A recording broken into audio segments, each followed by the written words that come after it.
Good evening, everyone. We will call the meeting to order. And we will begin with our land acknowledgement. And I would like to begin by acknowledging that we are in Mi'kma'ki and the district of Sipekne'katik, the ancestral and unceded territory of the Mi'kmaq people. East Hants further acknowledges the 50 African Nova Scotian communities whose 400-year history have contributed to the province's culture, history, and legacies. We are all treaty people. Next, we will have a moment of silent contemplation.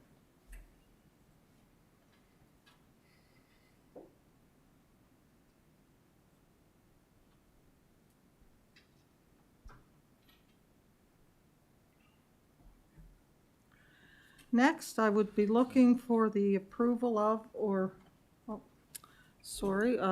let's just get the approval of the agenda out of the way first. I'd be looking for the approval of or amendments to the agenda. So moved. Moved. Do I have a seconder? Moved and seconded. To the agenda, Counselor, or did you want to come on after that? No. All those in favor? Aye. Contrary, motion is carried. Counselor Rhino. Yes, Madam Warden, it's with sadness, I'd like to inform everybody of the passing of Charles Connors, who was municipal councilor here for over 21 years, served this municipality well, and I think his death and what he gave to this East Hants should be acknowledged. Certainly, and that was on my list on the warden's report, so you've beat me to it, and certainly Charlie, well known to many of us here and served a long time as counselor for the Maitland area. What is your wish, Counselor? Should we observe another moment of silence in recognition of Counselor Connors' service? Yes.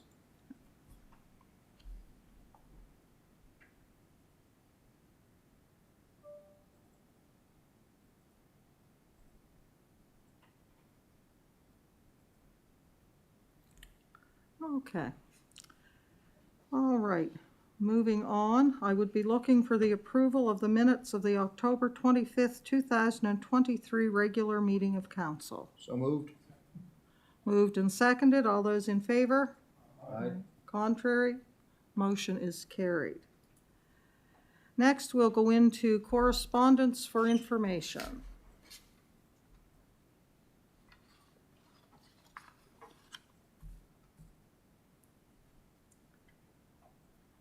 Is there anything under correspondence for information that any counselor wants to draw particular attention to or bring forward?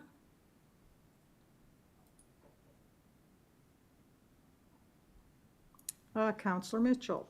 Yes, item number 7, the East Hants Curling Association. Any feedback from the correspondence? Nothing? Okay, thank you. Any further correspondence? And we will move on to correspondence for decision. We have 2 items here. An Indigenous art mural project. We have had an offer from a local artist who's going to take Alana. Thank you. Through you, Madam Warden, local artist, Indigenous artist Quentin Syllaboy has been approved for $25,000 in funding through the Canada Council for the Arts, and the specific category of the grant is creating, knowing, and sharing the arts and cultures of First Nations, Inuit, and Métis people. Quentin is also a casual employee here at East Hants, and he does art instruction for some of our recreation programming at different locations throughout the municipality. And he'd like to use this grant opportunity to create and donate 4 murals to the municipality.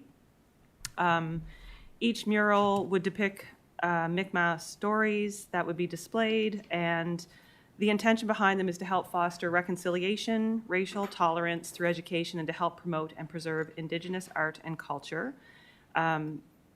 The memo does show that the panels would be 4 by 8 feet, but that's not correct. They're actually 40 inches by 60 inches, so about 3.5 feet by 5 feet. The project timeline, so he was given notice that he received the grant in November of 2023, and he has until September of 2024 to create the 4 art pieces. And then the idea would be to have a reveal and celebration on September 30th, which is also Truth and Reconciliation Day. As per the art donation policy, a group formed did review the request in correlation to the policy, and it does fit within the criteria that would bring it forward for council consideration. So being a professional artist, the work exemplifies excellence in artistry and also embodies a form of cultural expression. So what he's asking of the municipality is just to help with not necessarily cost of the actual art donation, because within the policy, that's part of the donor is responsible for any expenses such as obviously creation, being the artist, but framing, et cetera.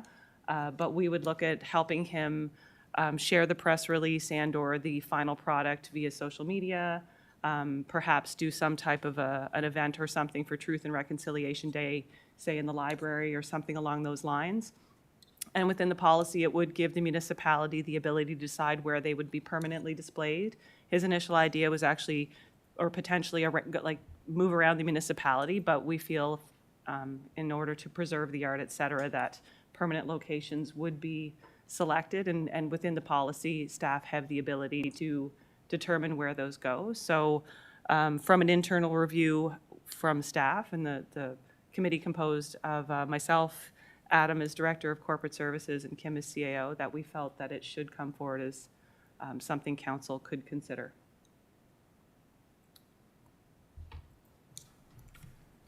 So, and a final decision on location, should the artist be passionate about it moving around, that could be done at a later date.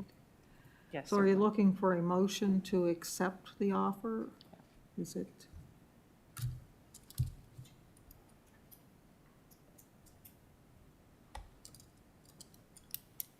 So- Okay, Councillor Perry. I'll move that we accept the offer and endorse this. I think it's a great thing for the municipality. I think it goes along with how we are all moving forward with truth and reconciliation. So I will move this with haste. Seconded by Councillor Mitchell. Councillor Garden Cole. Thank you, Madam Warden.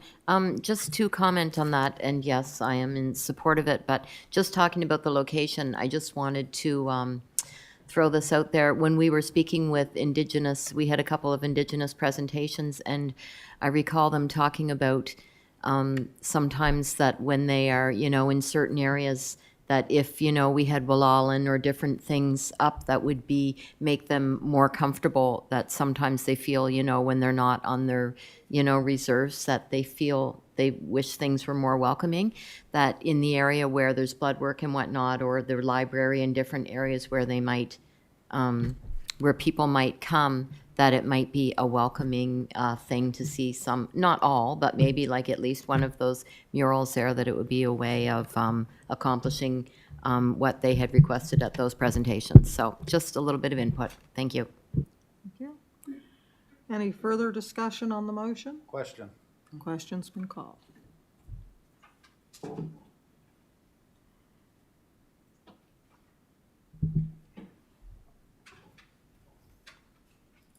And the motion is passed unanimously.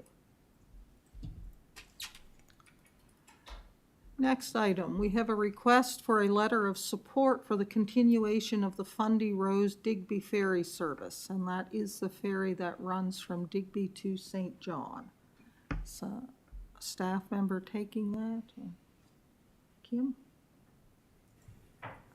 Through you, Madam Warden, that is exactly what this is. There is an undetermined amount of time that the ferry between St. John and Digby is at risk of being shut down, which will cause significant disruption in the transportation routes for the entire province, or for this end of the province anyway. So the request is that council write a letter to the minister requesting that this not happen and that they find another solution for routing to the Ile de Madeleine. Deputy Warden Green. I would move that we send a letter of support to the minister. I can't believe, in the carbon tax era, that we're looking to tag on another 8 hours for trips for trucks hauling our seafood and that through New Brunswick and the States. It is, I would move that the letter be sent requesting this does not happen and the federal government find another solution for our neighbors on the Ile de Madeleine. Seconded by Councillor Tingley. Councillor Perry. Thank you, Madam Warden. Through you to staff, if they have any other information on this other than this letter. The reasoning for this, is this ferry going to be the only lifeline going to Ile de Madeleine? Or, Through you, Madam Warden. At the NSFM conference, I believe it was the mayor of Digby did speak of this in sort of in one of the networking events that, but that was it. He just talked about the ferry and how they were threatening to take it away and do this. So shortly after that, this letter came to us, which he had indicated he was going to send out. But I don't know what other supports are in place between PEI and L'Île de Madeleine. It would be the federal government's responsibility to ensure there was something there. Yeah. absolutely, and that's kind of my point. I don't see, like, the federal government, I totally agree that this ferry should still be allowed to operate between St. John and New Brunswick. Though if the choices are cutting people off completely or making a longer route for goods to get to market, I would always side on the side of ensuring people are connected. Where I cannot have that information right now, I cannot support this motion. Any further discussion? Question. No. Councillor McPhee.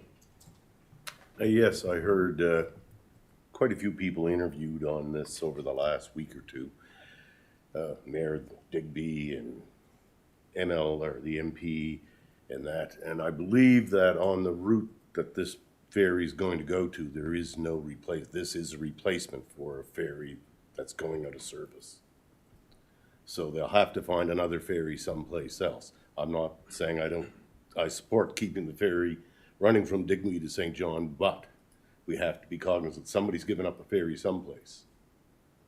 So I guess that's all. Additional information, yes.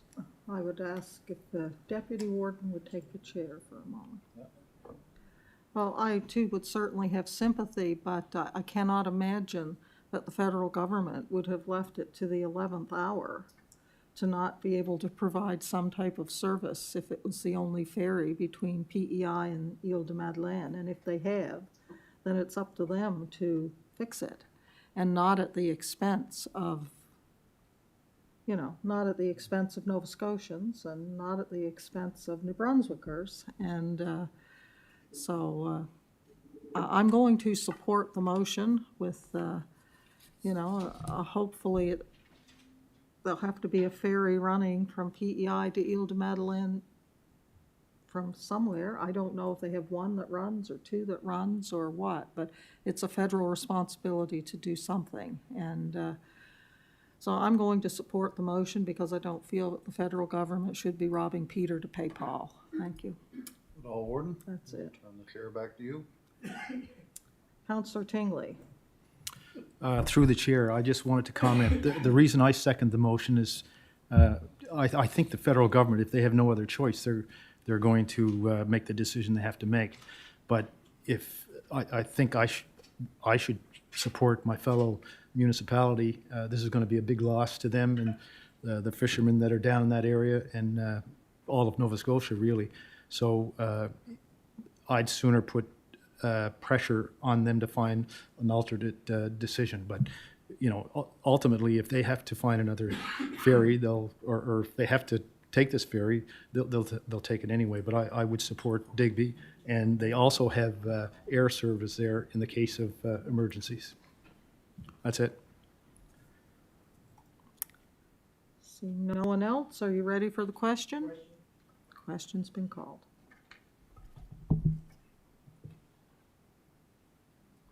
And the motion has passed by a vote of 10 to 1, with Councillor Perry voting nay. That concludes correspondence for decision. We do now have a ratification motion coming forward.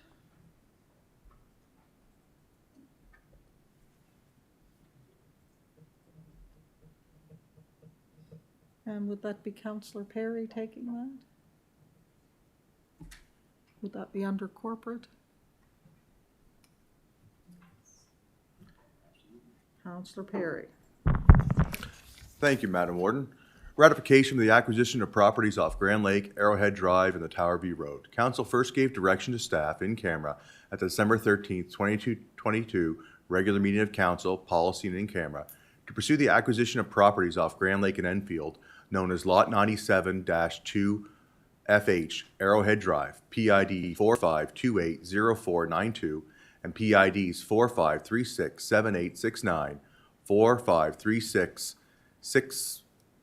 7851, 45367844 Tower Road. The negotiation was successful with the property transferring ownership on November 9th, 2023. The purchase can now be ratified. Move that council authorize the CAO enter into an agreement of purchase and sale for the East Hants Water Utility for 97-2FH Arrowhead Drive, PID 45280492 and PIDs 45367869, 45367851, and 45367844 Tower Road for a purchase price of $3,100,000 plus HST. As chair of the committee, I so move. Just a brief correction, it's Tower View Road. Tower View Road, sorry. Do we have a seconder? Second. Moved and seconded. Is there any discussion on the motion? Question's been called.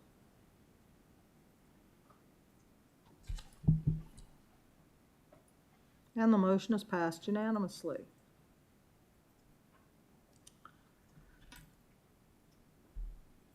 Next on the agenda is another ratification for Lot 09-1, Lacey Ann Avenue in Enfield. And back to you again, Councillor Perry. Thank you, Madam Warden. Ratification acquisition of Lot 09 Lacey Ann Avenue. Council previously gave direction to staff in camera at the September 19th, 2023 regular meeting of council, policy and in camera, to negotiate the purchase of Lot 09-1 Lacey Ann Avenue, Enfield, PID 45379864. The negotiation was successful with the property transferring ownership on October 25th, 2023. The purchase can now be ratified. I move that council authorize the CAO to enter into an agreement of purchase and sale for Lot 09-1 Lacey Ann Avenue, Enfield, PID 45379864 for a purchase price of $136,900 plus HST. As chair of the committee, I so move. Seconded. Seconded by the Deputy Warden, Councillor Rhino. Just a question, that with the purchase price of $136,900, would that be coming out of general? Or where would that be coming from? Adam? Through you, Madam Warden, the direction was contingency reserve, Contingency reserve, which is general. which is general. Any further discussion? Question's been called.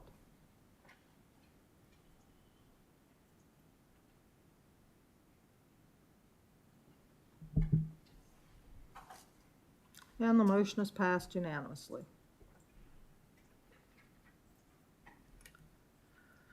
So, we do have a public hearing at 7:30. We have a few minutes left before that hour, so we will move into the Corporate and Residential Services Committee report. Councillor Perry. Thank you, Madam Warden. The committee held its regular meeting on November 21st, 2023 in council chambers. The following motions are coming forward as a result of that meeting. Employee position changes and employee recognitions. There was none for November of 2023. East Hants Sportsplex line of credit. In 2021, council approved motion C21-212, move that council establish a municipal operating line of credit of $100,000 for managing the cash flows for operations of the Sportsplex under the direction of the Director of Finances pursuant to the MGA Section 84 and 88. The $100,000 line of credit was put in place to assist the East Hants Arena Association in managing the day-to-day operational cash flows of the Sportsplex. Municipality of East Hants has internal operating reserves it can use to provide this line of credit. By doing this, it will save the East Hants Arena Association several $1,000s per year, and it will be more efficient for staff to administer. The Corporate and Residential Service Committee recommends to Council that Council approve the use of municipal operational reserves to fund the $100,000 line of credit as per motion C-21-212 for the East Hants Sportsplex. As Chair of the Committee, I so move. Seconded. Seconded by the Deputy Warden. Is there any discussion? The question has been called.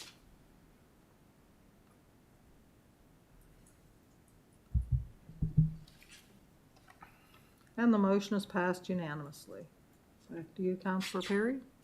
Service Capacity Study, Water and Wastewater. In 2022-2023 budgets, Council approved the Service Capacity Study for the wastewater and water totaling $100,000 each, with funding to come from obligatory reserves. The study was awarded, and the total amount spent on the wastewater and water in 2022-2023 was $64,921 each. At budget time, we anticipated the project was going to be completed by March 31st, 2023, but it was not. The remaining funds of $34,082 to be spent in both wastewater and water was not added to the year-end memo as carryover to the 2023-2024. The Corporate and Residential Service Committee recommends to Council that Council approve finalizing the service capacity study for 2023-2024 for a total of $70,164 in water and wastewater to be funded from obligatory reserves. As Chair of the Committee, I so move. Seconded by Councillor Mitchell. Any discussion on the motion? Question. Question has been called.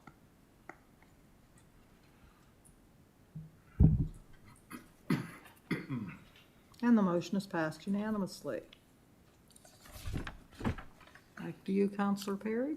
Mount Uniacke Streetlight additions. In 2023, Council moved that Council direct staff to complete a report on calculations and costs for extending the safety/street lighting on roads, routes, and trunks in East Uniacke Growth Management Area.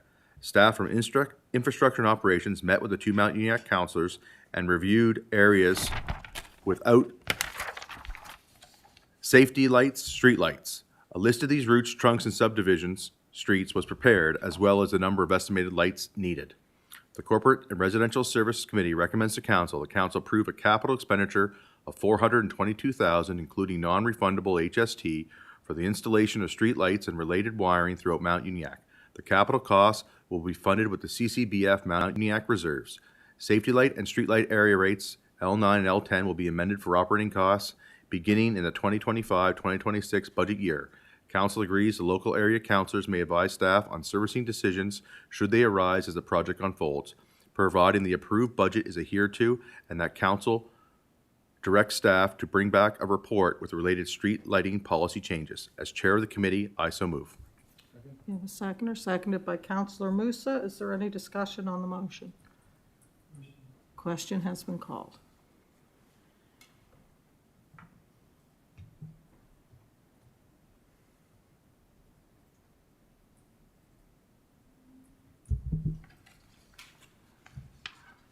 And the motion is passed unanimously. Back to you, Councillor Perry. Thank you, Warden. Comfort Center funding, Knoll Fire Department and Municipal Grant Program Policy Update. In 2006, a report to Council identified a list of community halls and fire halls as potential facilities to be used as comfort centers in the event of emergency. The original policy was for possible funding was adopted in 2009 and amended periodically. In 2020, the original policy was repealed and replaced with the 2020 policy. The Corporate Residential Services Committee recommends to Council that Council approve a grant of $3,542.72 be awarded to the Knoll Fire Department for the purchase of a new generator to be funded from the Comfort Station reserves. As Chair of the Committee, I so move. Seconded by Councillor Mitchell. Is there any discussion on the motion? Question's been called.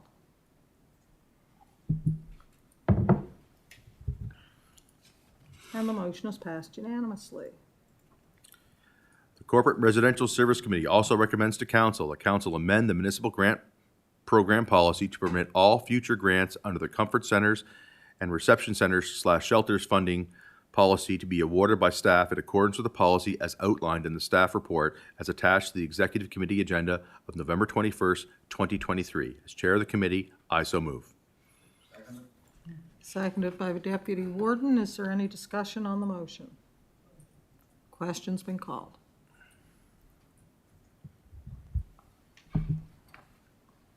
And the motion is passed unanimously. Sustainable Communities Challenge Fund. The Sustainable Communities Challenge Fund is a provincial grant program supporting climate change, adaptation, and mitigation projects with the goal of helping communities lead their climate action.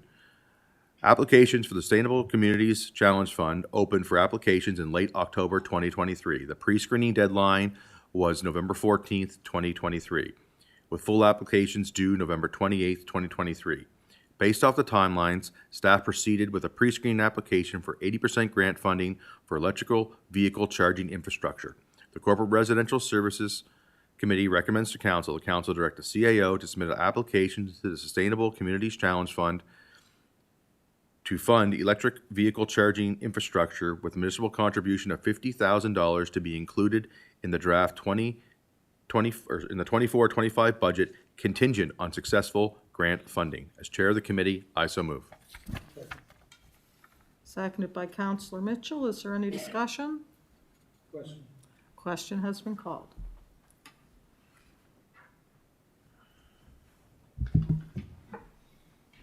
And the motion is passed unanimously.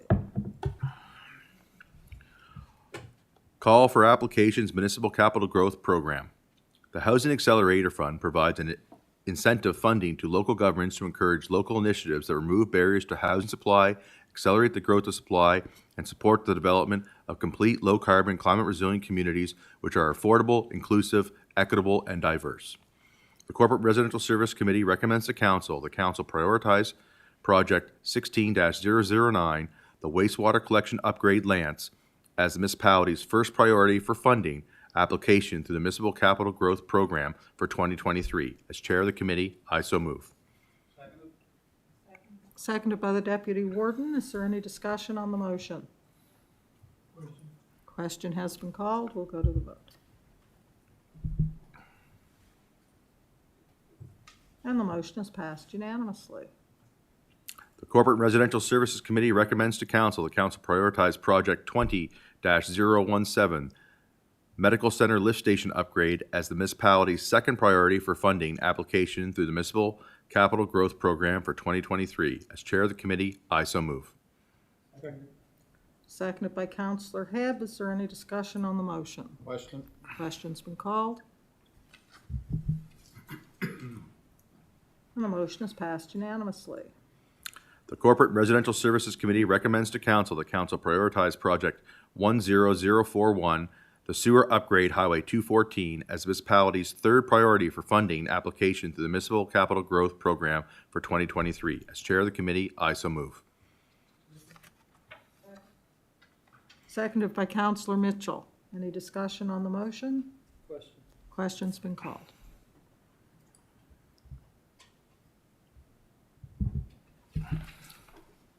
And the motion is passed unanimously. The Corporate Residential Services Committee recommends to council the council prioritize Project 10050, the Barney Brook Lift Station Upgrade, as municipality's fourth priority for funding application through the Municipal Growth Program for 2023. As chair of the committee, I so move. Seconded? Seconded by the Deputy Warden. Is there any discussion on the motion? Question's been called. And the motion is passed unanimously. We've now reached the time for our public hearing, so we will come back to corporate and residential services following the public hearing.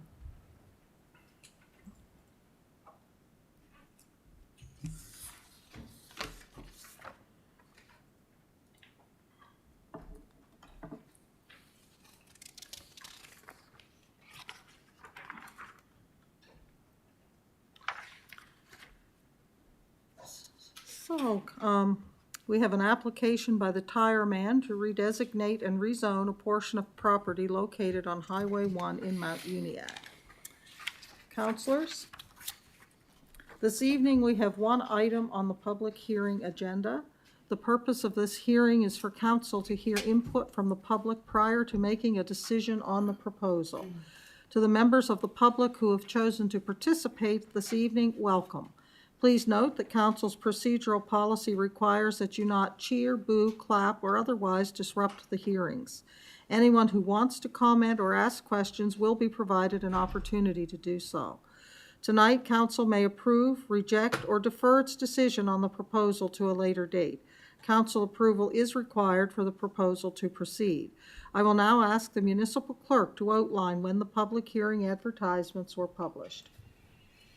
Madam Warden, a public hearing notice appeared in the November 15th and 22nd editions of the Chronicle Herald. The notices described the proposal, gave the date and time of the public hearing, and indicated the staff reports were available to the public. Councilors, the public hearing this evening is for a proposal to redesignate and rezone a portion of property on Highway 1, Mount Uniacke. I would now ask the Chair of the Planning Advisory Committee to present his report. Planning Advisory Committee has considered the proposal on behalf of Municipal Council. The committee has reviewed staff reports, completed their evaluation, and will make a recommendation to Council during this hearing. Madam Warden, through you, I would now ask staff to present their final report on the proposal.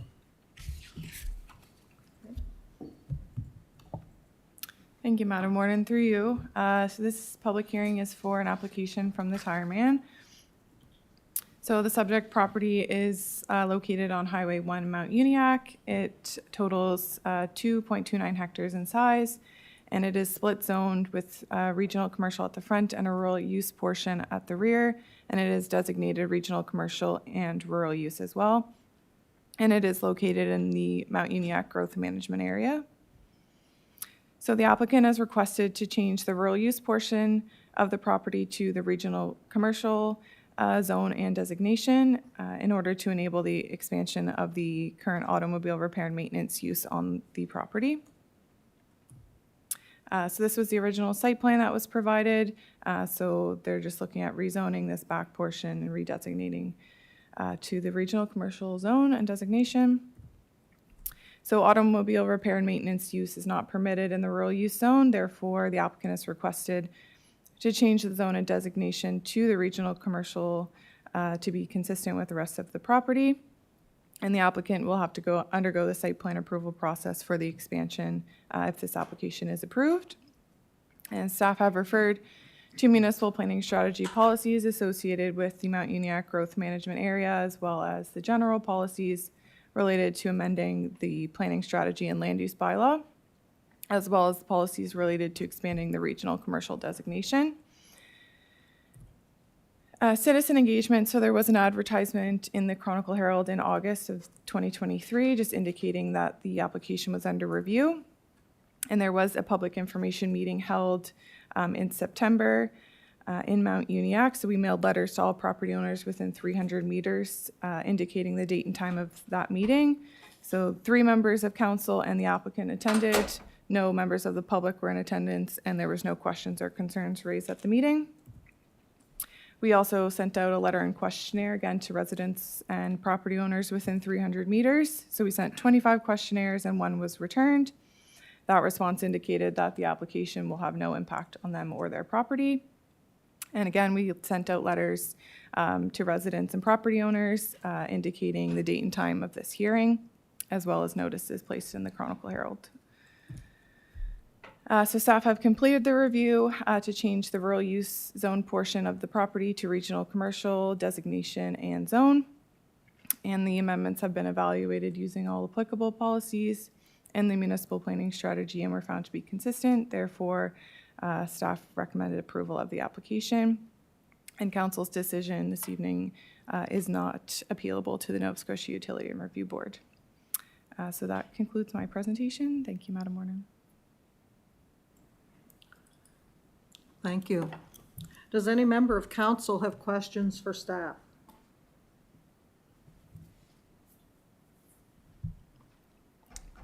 Seeing none, I would now ask if the applicant has any comments or would like to make a presentation.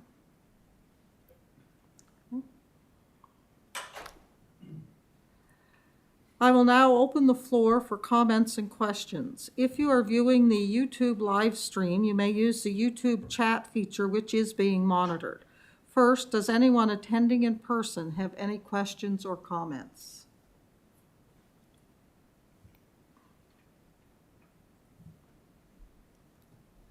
Seeing none. Does any member of the public have any questions or comments through the live chat on the YouTube live stream? No, I'm told there are none. Does any member of staff have any final comments? I would now ask the chair of the Planning Advisory Committee to present his committee's recommendation. Planning Advisory Committee recommends that council give second reading and approve a proposal for a portion of PID 45337722 to change the designation from rural use RU to regional commercial RC and the zone from rural use RU to regional commercial RC. As chair of the PAC, I so move. We have a seconder? Seconded by Councillor Musa. Are there any final questions or comments? Question. The question has been called. Oh, sorry, Councillor Musa. Thank you, Madam Warden. I think we're very lucky to have the Tire Man in Mount Uniacke. It's one of the best business around there, and we want to keep them there. Thank you. Thank you. The question has been called. We'll go to the vote.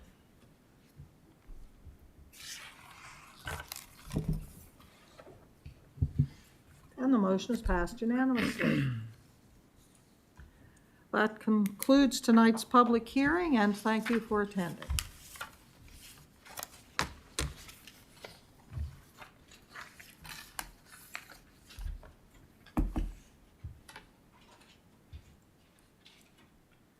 So returning to our agenda, we will now go back to corporate and residential services.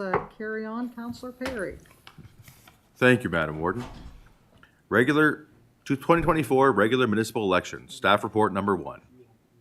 The 2020 municipal election was a hybrid using both electronic and in-person methods in 9 of 11 districts. Special elections were held in 2021 in District 7 and in 2022 in District 4.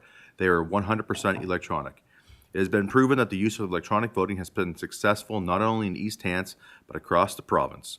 Other municipal units have started their 2024 planning and are mostly recommending electronic options to the respective councils as well. The Corporate and Residential Services Committee recommends to Council authorize the expenditures for October 2024 municipal election up to the amount held in reserve for that purpose, including $10,000 for preliminary expenses, which may be expensed prior to March 31st, 2024. That Council appoint Kim Ramsey as the returning officer for the 2024 municipal election, setting the fee for the returning officer to a maximum of $25,000 based on hours worked and within the municipal HR policies, with invoices to be approved by the warden. That Council gives authority to the CAO to determine the tariff of fees and expenses for the 2024 municipal election. That Council gives authority to the CAO to appoint assistant returning officers. That Council agree to a full electronic method, internet and phone, from IntelliVoice Systems, Inc. for the 2024 municipal election. The Council sets the date for the advanced polling period from Thursday, October 10th, 2024 to the close of voting on the regular election polling day of October 19th, 2024. Nomination day to be held on Tuesday, September 10th, 2024. The Council agree that in addition to the methods mandated by the Municipal Elections Act to notify the public of the preliminary list of electors and revision methods, that it be left to the discretion of the returning officer to determine additional notification mechanisms that will improve the accuracy of the electors list. The Council authorize election staff to continue to amend the electors list database in conjunction with the electronic voting system up to and including the regular day of election, poll day. That council authorize the use of the Nova Scotia Permanent Registry of Voters provided by Elections Nova Scotia as a preliminary list of electors for the 2024 municipal election for East Hants. That the returning officer do public education on the upcoming election and offer information sessions for potential candidates. As chair of the committee, I so move. Seconded by the Deputy Warden. Is there any discussion on the motion? Councillor Rhino. Yes, as in executive committee, I will not be supporting this motion. I think that really, when I look at it, I think a returning officer should be independent of the municipality. And I also believe that it's not voting day, it's voting week. And I do believe that a voting week is far too long. Although I do can see the value in electronic and phone voting, I do see the value in that. So with that, I will not be supporting the motion. Any further discussion on the motion? Question. Question has been called.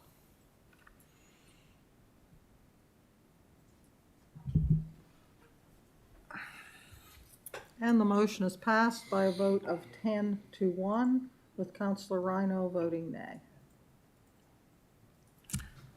And finally, the holiday video recording for the Laker News. The Laker News attended committee to record the annual holiday video from Municipal Council. Watch for it in the future. As chair of the committee, I move the adoption of this report. Seconded. Seconded by the Deputy Warden. All those in favor? Aye. Aye. Contrary, motion is carried. We will now move to the Parks, Recreation, and Culture Committee report. No, I'm sorry, yes, Parks, Recreation, and Culture Committee, Councillor Rhino. Thank you, Madam Warden. Committee held its regular meeting on November 21st, 2023 in council chambers. The following motions are coming forward as a result of that meeting. Not-for-profit insurance grant update. In February 2023, council approved the not-for-profit insurance grant policy for a standalone insurance grant program for not-for-profit organizations in East Hants. With the program beginning April 2023, the initial response has been positive and the requests have exceeded the initial budget. So from that, the Parks and Recreation and Culture Committee recommends that $9,500 from General Government Reserve be added to the not-for-profit insurance grant program to meet the demand of this new grant program in 2023-2024. As chair of the committee, I do so move.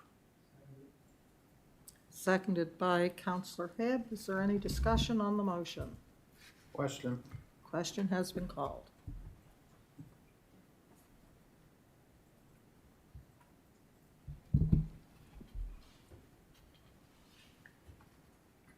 Waiting for one person to vote. And the motion is passed unanimously. Back to you, Councillor Rhino.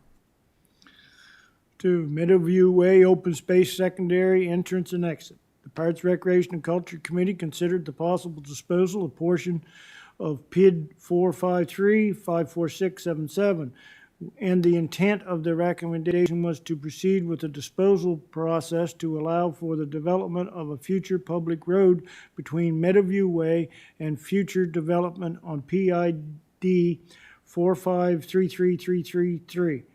Upon further review, staff recommended that council table this recommended motion to allow the further consideration of the option and a subsequent staff report in January 2024.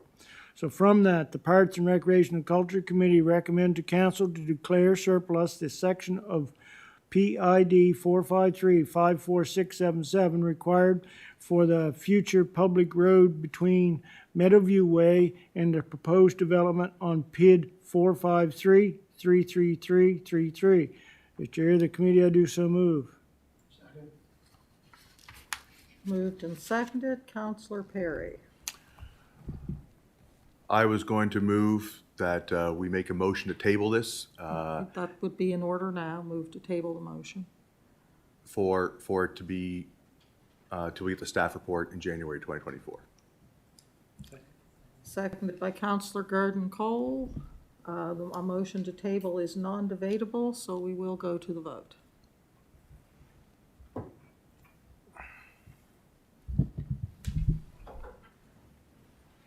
And the motion is passed unanimously, so the motion is tabled and we'll await a further report in January. Back to you, Counselor Ryan. Thank you, Madam Warden. Trail agreement and naming, Cottage Country Development. The Tony Brovosky Memorial Trails Association has requested to enter into an agreement with the municipality of East Hants for the stewardship of and naming of the trails within the Cottage Country Development in Long Lake, East Uniacke. So from that, the Parks and Recreation and Culture Committee recommend that council authorize the CAO to enter into an agreement with Tony Brovosky Memorial Trails Association for the operations and maintenance of trails on PID 453-92578 in accordance with the Cottage Country Development Agreement and Open Space Agreement. And that council authorize the CAO to approve naming of the trails on PID 453-92578 in alignment with the guidelines in council's park naming policy. As chair of the committee, I do so move. Seconded by Counselor Mitchell. Counselor Perry. Thank you, Madam Warden. I'm in support of the motion. I would just also like to ask that when staff goes through what the open space policy agreement is and what the requirements of the developer are, go through that with the organization so they know exactly what should be done before they are responsible to maintain or do anything, the level of the trail system where it should be at when they take it over. Thank you. Any further discussion on the motion? Question has been called.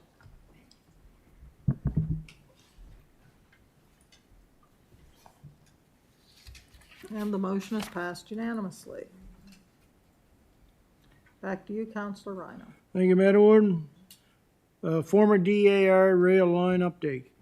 The Parks, Recreation, and Culture Committee recommended the council give CAO direction to engage in discussions with the Fundy ATV Club or newly formed entity representing multimodal groups to entertain a long-term management and maintenance agreement that would be brought back to council for the 8-kilometer section of the former DAR rail line from Kennecook to Trenham Road.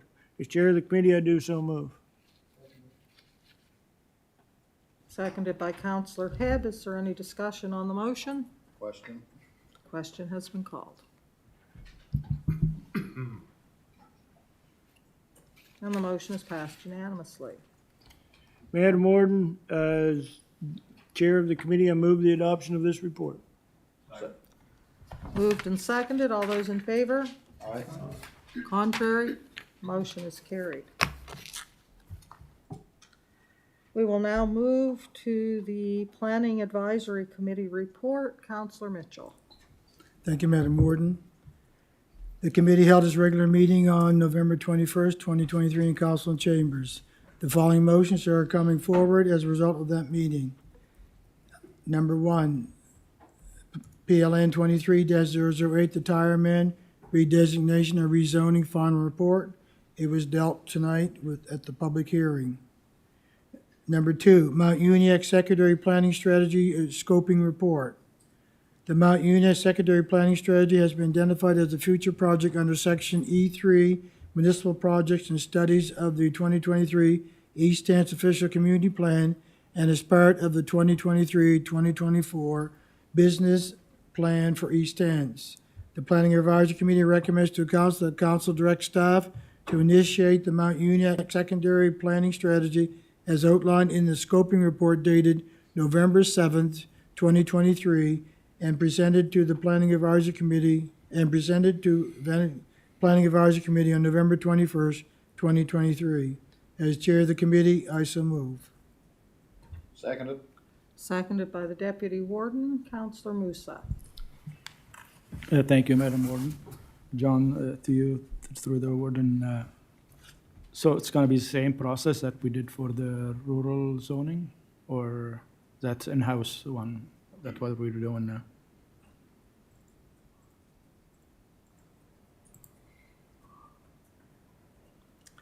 John, it's telling me that your mic's on, but obviously it's not. Thank you, Madam Warden. If I understood the question, the study area is much larger than the existing Mount Uniacke growth management area, so we will be looking at that rural zoning in a larger area. No, I mean, like, it's the same process that we did for the Rod and Kennecott, the unzoned area, like we're gonna, Through Same you- process? Yeah, through you, Madam Warden. Yeah, I mean, it will be a public process because we're potentially changing the municipal planning strategy and land use bylaws. So there will be definitely a public consultation component, and you would have to go through the same process. and we're gonna ask for the minister to approve it and everything like that? Correct. Oh, okay, thank you.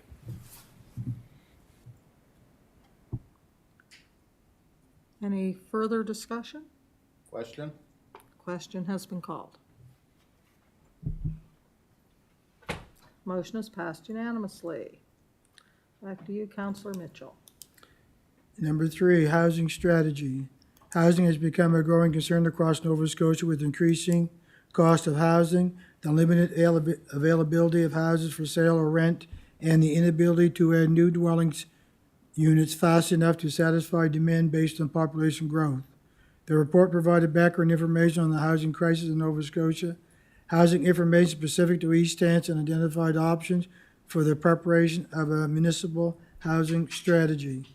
The Planning Advisory Committee recommends to Council that Council authorize staff to begin the preparation of her terms of reference for a municipal housing working group, authorize staff to begin recruiting for a municipal housing working group, and invite Max Chauvin, HRM Director of Housing and Homelessness, to present to PAC. As Chair of the committee, I so move. Moved and seconded. I'm going to ask the Deputy Warden to assume the chair. Okay, Meg Warden? I am not speaking in support of this motion, and I fully support East Hants developing a housing strategy. It's something we certainly have to do. But we were presented with 2 options of how to do this, and this was the option that proceeded to Council. And I'm going to give it one last kick at the can. My preference would have been for PAC to do this work, and for staff to be able to consult with members of the Development Committee if it was felt necessary to go out to more of the public than the public members that we have on PAC. We have the ability to do that.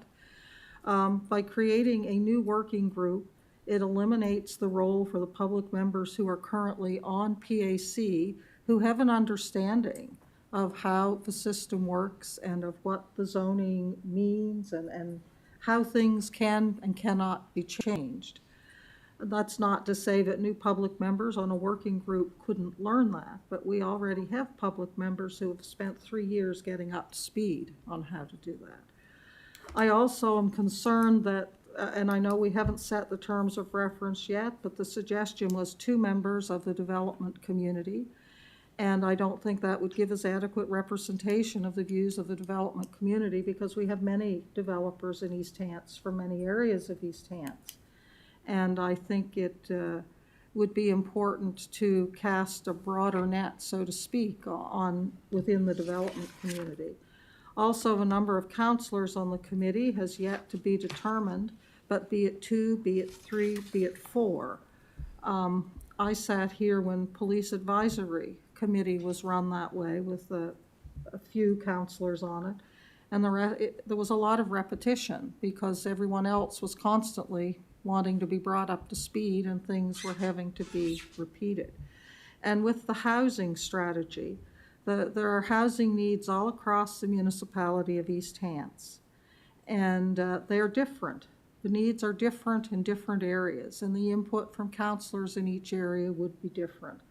And I know that staff already have a heavy workload. Their workload is going to be just as heavy managing this working group as it would be getting the information and presenting to PAC. And I could go on and on. I have no problem with inviting Mr. Chauvin to present, but I don't support forming this working group because I feel that it is a task that PAC is fully qualified and fully able to take on as the Planning Advisory Committee. And I also feel that with the public members that we have and all counselors participating and staff having the contacts and the ability to reach out to the development community, that it would be, for me, I feel a better option. So for those reasons, I will not be supporting the motion. Thank you. Paul Warden, That's it. turn the chair back to you then. Counselor Tingley. Through the chair, and I think I asked this question in committee as well, and John wasn't there, but I'll ask it again. This motion that's here now was presented as a first choice, and I'd like to understand more why staff thought it might be a good choice.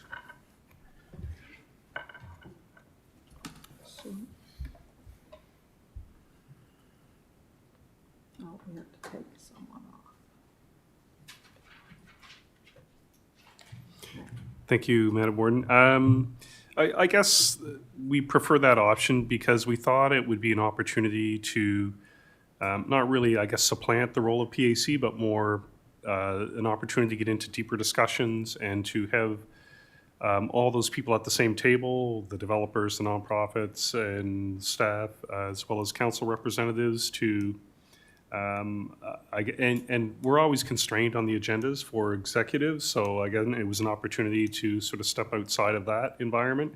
The intent, or my intent, was always to, when that group does its work, to actually bring that work to executive committee, so, and I assume it would be PAC, so your public members would still have an opportunity to weigh in at that point, but it was really a way, I guess, to trying to have a deeper discussion about housing with all those relevant stakeholders. Okay, for those reasons, and I think smaller working group would work well, plus it's coming back to PAC anyway, I'm going to support the motion. Counselor Musa. Thank you, Madam Warden. So it's gonna be only 2 developers on this. Well, through you, Madam Warden, that's the current proposal. So again, this motion would direct us to go away and prepare terms of reference. And I guess at the point, yeah, that's what we're proposing, that there would be 2 members from the development community as well as 2 from the nonprofit sector. But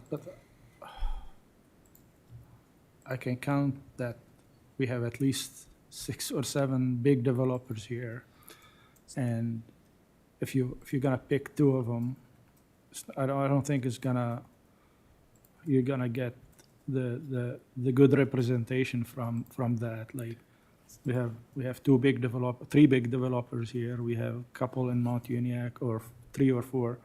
And you have different areas that need different, like developer here are gonna talk about 6 stories apartment buildings and stuff, and developer in the Mount Uniacke area probably is gonna look at smaller lot and stuff.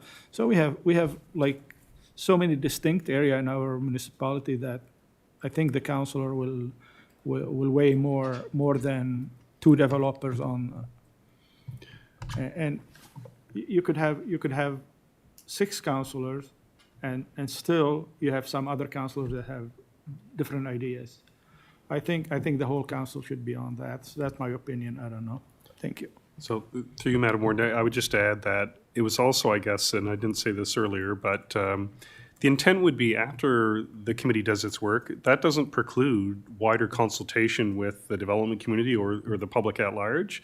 Once there's a draft document, I think we would invite that. So although you would have developers at the table, you would also have a wider consultation once you have a draft document. Thank you. Thank you, Madam Warden. It's my understanding this is to prepare a strategy. So once the strategy is in draft, as the director says, it's going to go out for further consultation, very similar to the process we use for accessibility committee. it went out beyond just the members of that committee to other organizations as a whole for all their input. And all their input was taken back in, and the strategy was changed based on input from the wider community. I'm supportive of this, and as far as the makeup of the committee, well, that's up to us. We determine what that committee will look like. It was just a proposal from staff.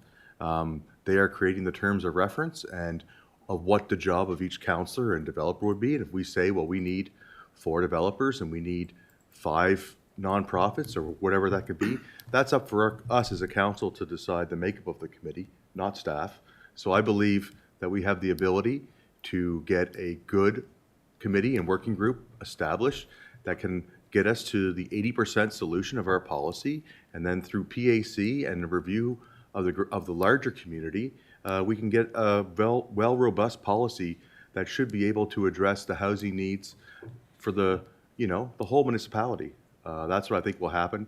I personally believe if it remains in PAC, based on the time constraints, based on how frequently we meet once a month, this could drag on forever and we'll get nowhere like the chickens did over and over again. We were talking for chickens for over a year, and that's just chickens in yards causing people problem. This is a public housing strategy.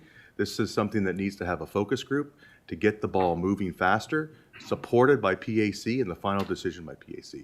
For that reason, I'm going to support this motion. Councillor Garden Cole. Thank you, Madam Warden. Well, I'm in support of the outcome as well. I just don't know that I'm in support of getting to it via this plan. I have concerns that however you pick your developers, other developers are going to be unhappy that they weren't picked to be on it. So I don't know what a fair way would be to go about picking developers. I have the same issues with council. I would certainly want to be on that because I have my own issues in my own areas. That will be vastly different than Councillor Green's issues in his areas or everyone else's. So, and I know other councillors have that concern as well. So does that mean all council is going to get on it, which would be a large number, or that it's going to be pick and choose like the developers? I just don't see that. As I say, I see the end outcome, but I just don't see this as being a way to get to it. And I think there's pros and cons to every way that you might get to it, this way or through PAC, but I'm just not seeing this as the best way to do it. Thanks.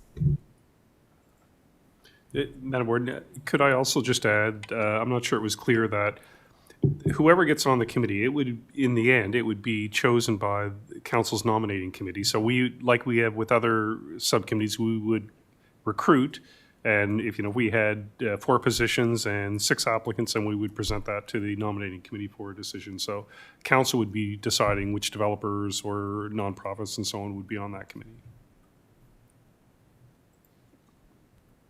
Councillor Musa. Thank you, Madam Warden. Well, at the end, 11 councillors and 2 committee members are gonna agree on something to approve it, the final project. So I feel that it's gonna be wasting more staff time to go back and come to committee, then send them back like what happened with the rural zoning, like the new zoning. Every time you come in, we have different idea, we send you back, then you come back. Then we send you back, then you come back. Because you have 11 councillors that's gonna agree on one thing. And at the end, I think if we start, if staff reach out to the development community and come back to us, I think it's way more easier for us to absorb like one report and probably whatever we don't like in a report, send it back and come back another time instead. My feeling it's gonna go back and forth like what happened, and it's gonna take long time. Thank you. Any further discussion on the motion? Question. The question has been called.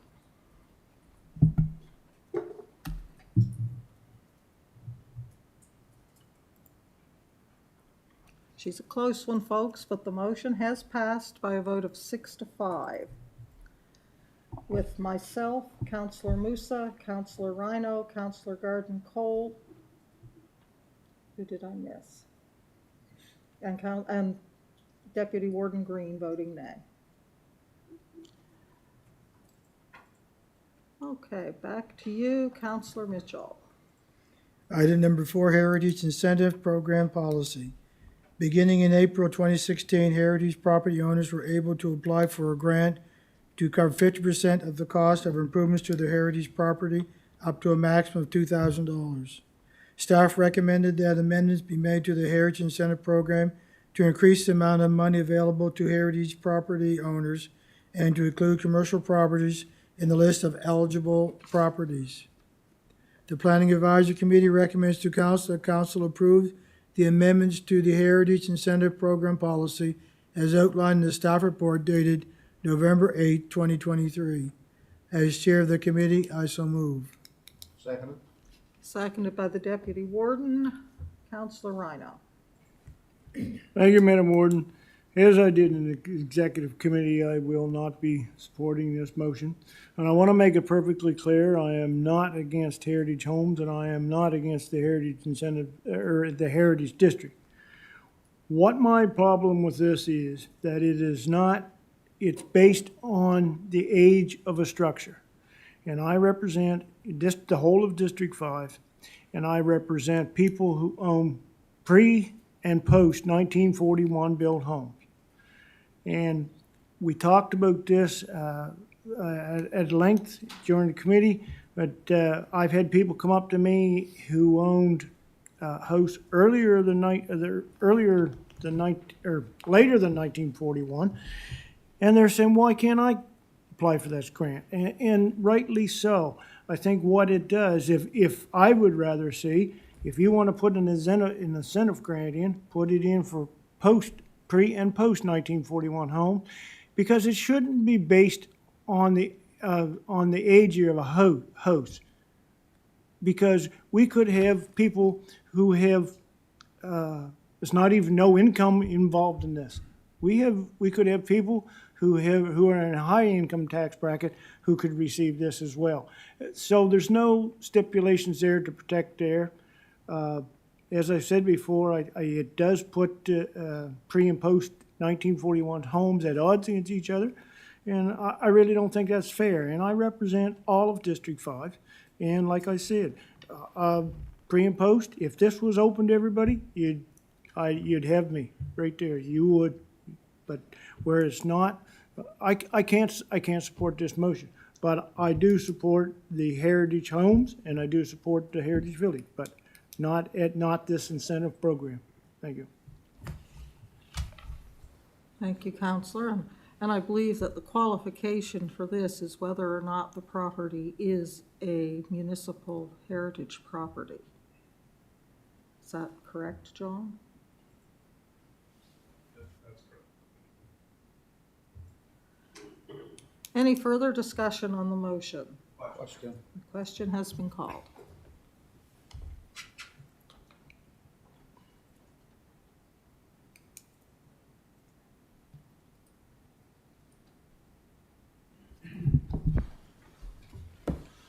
And the motion is passed by a vote of 10-1 with Counselor Rhino voting nay. Back to you, Counselor Mitchell. Madam Warden, as Chair of the Committee, I move the adoption of this report. Seconded. Seconded by the Deputy Warden. All those in favor? Aye. Contrary? Motion is carried. We will now go into the Police Advisory Committee report. Over to you, Counselor Rhino. Thank you, Madam Warden. Committee held its regular meeting on November 21st, 2023 in council chambers. No motions came forward as a result of this meeting, but I'll give you a brief summary. A welcome and introduction of the new public members was had. I introduced the new members who were Pearl Robinson and Timothy McDermott. Now, we also at that meeting had an RCMP quarterly report, which was presented by the staff sergeant and another member. and on policing and calls and updates and everything like that. Discussion was had with about a tour of H Division headquarters that may take place in the future. So that is a brief summary of the meeting held. So as chair of the committee, I move the adoption of this report. Seconded by Councillor Mitchell. Is there any, all those in favor? Aye. Contrary, motion is carried. And that concludes our committee reports. So I would hand the chair over to the deputy warden and present my warden's report. Warden? So during November, of course, from November the 7th to 10th was Nova Scotia Federation of Municipalities Conference, which I did attend in Halifax, beginning with the member meeting on policing on the first day, whatever date that was, which our CAO did do a presentation outlining the measures we have taken with providing more support to the officers to allow them to be boots on the ground more often, and also our increasing of members. We had presentations on numerous things, including provincial housing programs, the impact of the provincial growth strategy. There was a ministers panel. The leaders of the opposition were there as well. We had a presentation on lessons learned on emergency preparedness and many other very relevant and pertinent reports, I felt, and certainly enjoyed the conference and encourage anyone. The agenda is still available, and I believe a lot of those presentations have been made available through NSFM if anyone wishes to get some further information. On November the 11th, I had the privilege of laying a wreath at the memorial in West Gore on Remembrance Day on behalf of the municipality. On November the 14th, I attended a ribbon cutting at the Shuby River Park with Cody Blois and MLA John McDonald, and we were a little bit of a mix-up in the time, and due to no fault of his own, Councillor McPhee got kind of left out of the ribbon cutting, and anyway, I certainly apologized for my part in not watching the clock a little better in that issue. On November the 25th, I was pleased to attend the Nolan District Volunteer Fire Department's 55th anniversary banquet. It was very nice to hear a history of the department and touch base with a lot of the folks there, and enjoyed a beautiful meal, a nice turkey supper, and you had your choice of turkey or roast beef, and it was all good, and I certainly enjoyed it. And before I close tonight, I'd just like to draw council's attention to the fact that this is Alana's last meeting with us before she goes off on her mat leave. And so I'd like to wish her well on her time off, and there will probably, when she comes back, be some different faces around the chamber and behind the desks. So I just wanted this council to take the opportunity to express our appreciation to her and wish her well, and I think that's anyway, that I'm not saying I haven't forgotten anything. I usually do, but at this point in time, this concludes my report. Thank you, Deputy Warden. Does anyone have any questions for the warden? Seeing none, I'll turn the chair back to you, Warden. Thank you. Next, we will go to business from councillors. And I can never remember where I started. I'm going to start with Councillor Tingley tonight. Through the chair, I also attended the NSFM conference. I attended 2 days of it, November 8th and 9th. The theme was raising the bar on local leadership, and I won't go through what happened in the conference, as the warden has already addressed that. On November the 11th, I attended the Remembrance Day ceremony in Elmsdale. There was a large crowd paying respects, and the ceremony was well organized as always. Just make mention of receiving a call from a resident in Lance about a homeless person on November the 14th living in a tent behind the Superstore. And I brought this to the attention of our Director of Planning, John Woodford, and he immediately went out to see this person from what I can gather, and got his story, and I don't know what happened with it from there, but he checked on him to make sure he was all right, which I was very impressed with how quick John addressed that and went over right straight to see the guy. But that's what my impression was. On November the 17th, my wife and I attended the Hants East Assisting Refugee Team fundraiser. They were putting smiley faces on chocolate chip cookies at various locations, and we worked at the Tim Hortons in Elmsdale for a couple of hours. It was good fun. November 25th, attended the East Hants Curling Association annual auction at Shooters Bar and Grill. Shooters was packed to capacity. The auction was well organized, and people seemed to be having a pretty good time. I would think it would have been a very good fundraiser for them. Just want to update council. Staff had written to CN and Public Works to check their culverts, and we haven't heard anything back to my knowledge about that. And there have been some follow-ups. CN has gotten back, I heard back through CN as a result of a follow-up by our MP. They say it's in the hands of somebody. Haven't heard back anything from Public Works, but hopefully at some point we hear back about the capacity and the maintenance of those culverts, especially in light of the flooding that we had in July.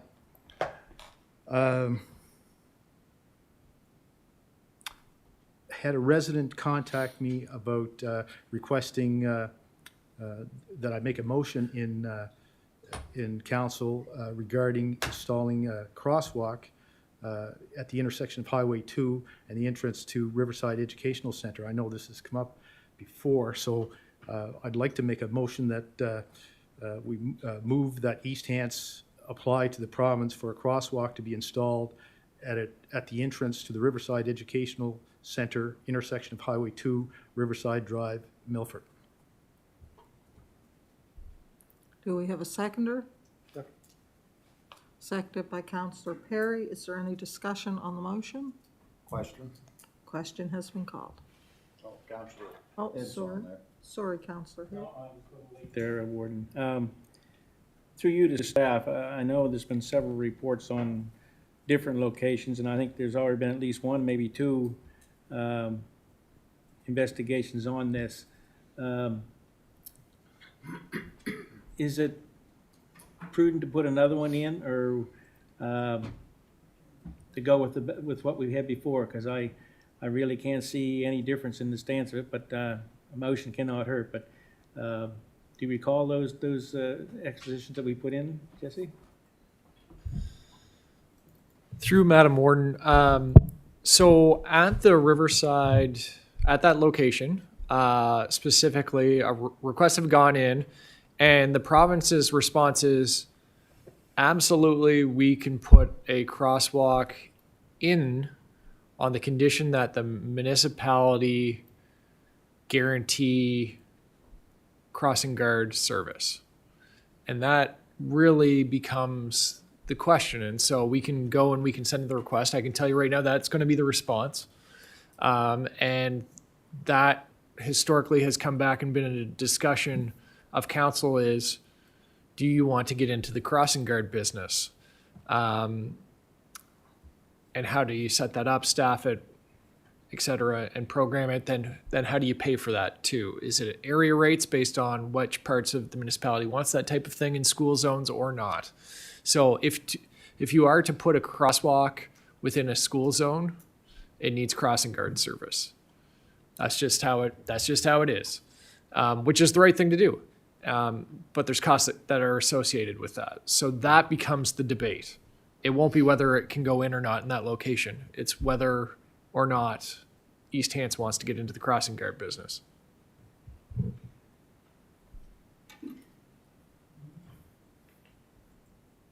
Try an Eldon.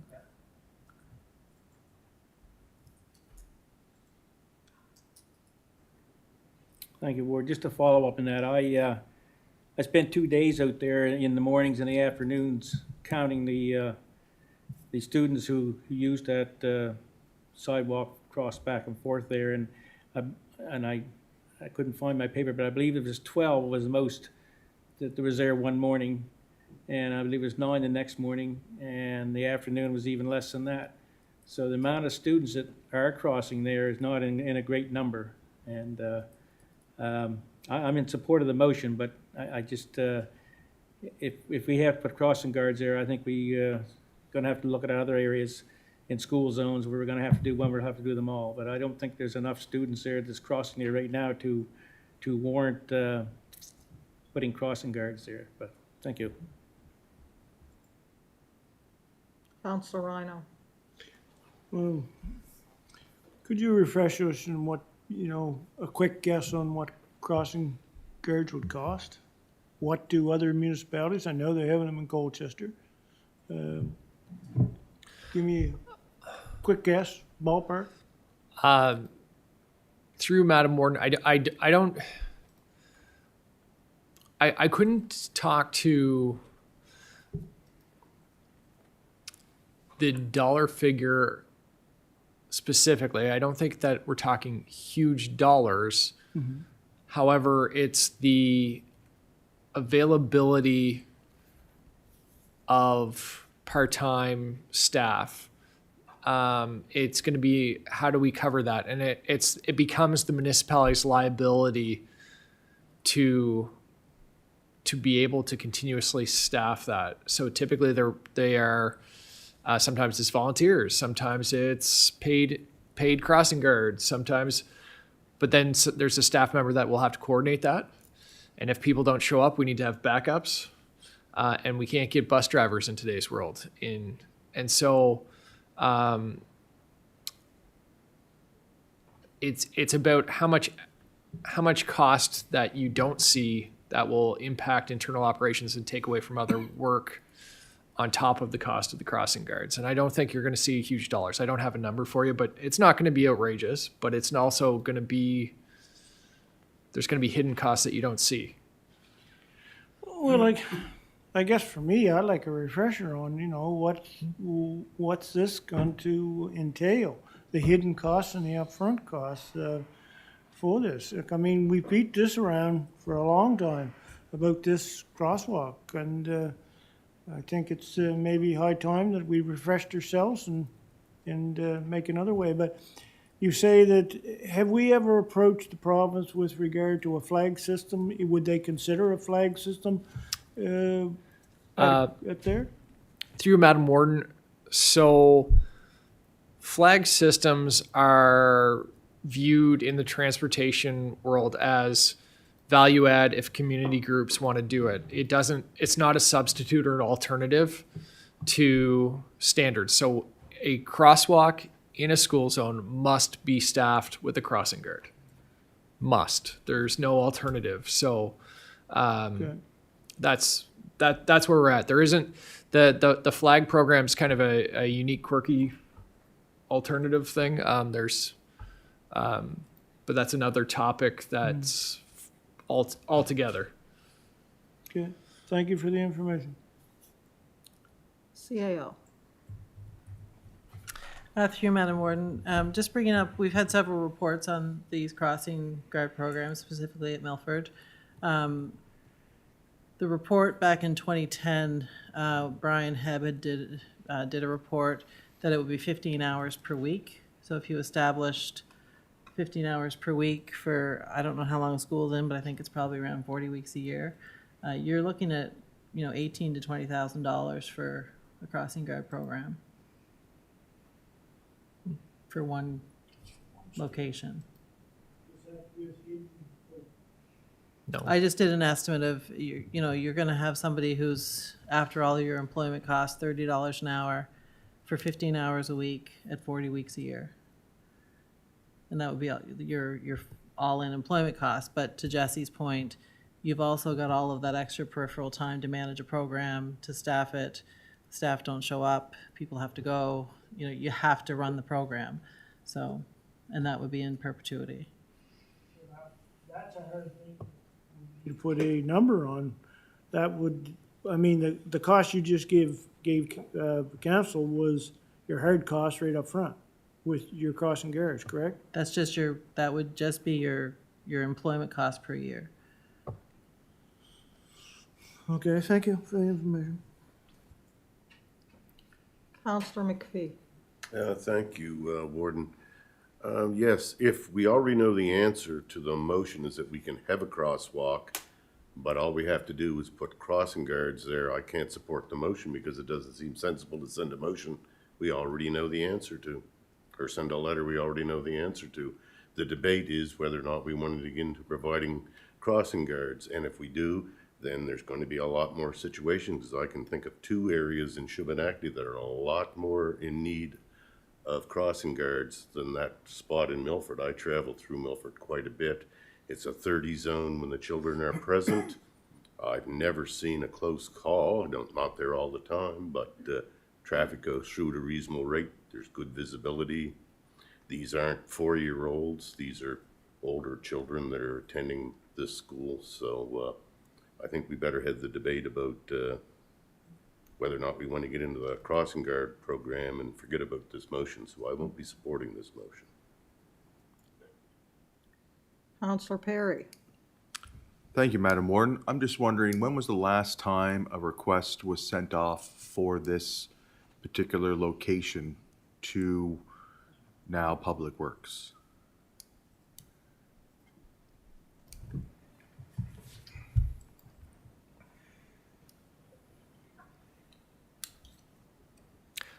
Through Madam Warden, I don't have an exact date. It's gone 2 or 3 times in the last 10 years. The most recent would have likely been, it was likely in the range of 8 years ago. 2014 was the last time. So I believe there's been enough change in staff and government and policies that it's worth sending to see if they still have the same response, because that response we got with the whole crossing guard thing, that was from 2014. So we're looking at 9 years ago. And with the fiscal situation and people understanding constraints, especially with the lack of bodies we have across all industries for workers, I wonder if there's more of an appetite for risk for flashing lights or something like that to take on that responsibility. Through Madam Warden, I would look to respond to that is with confidence. That is going to be the response. And it's also what I would recommend as your traffic authority. If you're going to put a crosswalk in a school zone, you need it flagged. No question. That's what you have to do. That's the standard. With confidence, that is what the response will be back from the province. Okay, thank you. Counselor Musa. Thank you, Madam Warden. I'm in 100% agreement with Councilor McPhee. If we want to do one, we have a lot to do. So, I think we should have some talk about it around budget meeting and see how much, where, and how many we're gonna need, and go from there. I can't support it right now. Thank you. Counselor Tingley. Through the chair to Jesse. Firm. So it's not necessary to request from the province if we can put a crosswalk there. We already know that we can put a crosswalk there. Through Madam Warden, we know they're going to say yes to a crosswalk in a school zone on the condition of there being a crossing guard program. So But we can't just go do it. We have to can't make the just go request. paint the lines on and tell them that we'll eventually get to it. We do have to get approval from them, but it's not a hard, I don't see that being a lengthy process or a lengthy request. We would have to put the official request in at some point. So this resident wants to know if council's willing to move forward with a crosswalk at that location. So what do I need to put forward as a motion to see whether council? Through Madam Warden, I would suggest an alternative motion to bring back a report on the financial considerations of a crossing guard program for this location, also commenting on other locations that may come into play in those discussions across the municipality, because we've got lots of schools and lots of potential crossing points. So staff could provide that perspective. So instead of writing the letter, it would be a motion for staff to bring back a report on crossing guard services, commenting specifically on this particular crossing, along with the whole Crossings in concept general. across the municipality. Can I change the motion to that, or just, do I let this Yeah, you could withdraw? withdraw Can I- the motion with the consent of the seconder. Well, I'd like to withdraw it if the seconder. would agree. Seconder agrees. Before we move on, I'm going to allow, I had Counselor Mitchell and Counselor Garden Cole were on. Counselor Mitchell? Oh, sorry.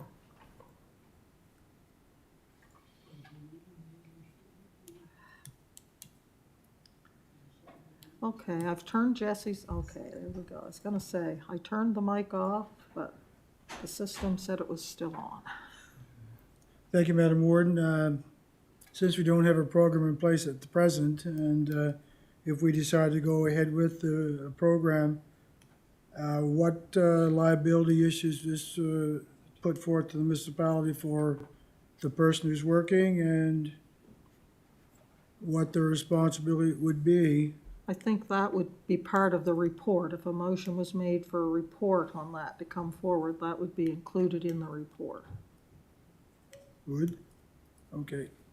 I'll wait for the report. Thank you. Okay, CAO. Through you, Madam Warden, I just want to remind councillors, you actually do have a municipal crossing guards policy and procedures that you can find on your staff or in your public webpage. And it talks about you willing to accept 50% of the costs and finding community sponsors for the other 50%.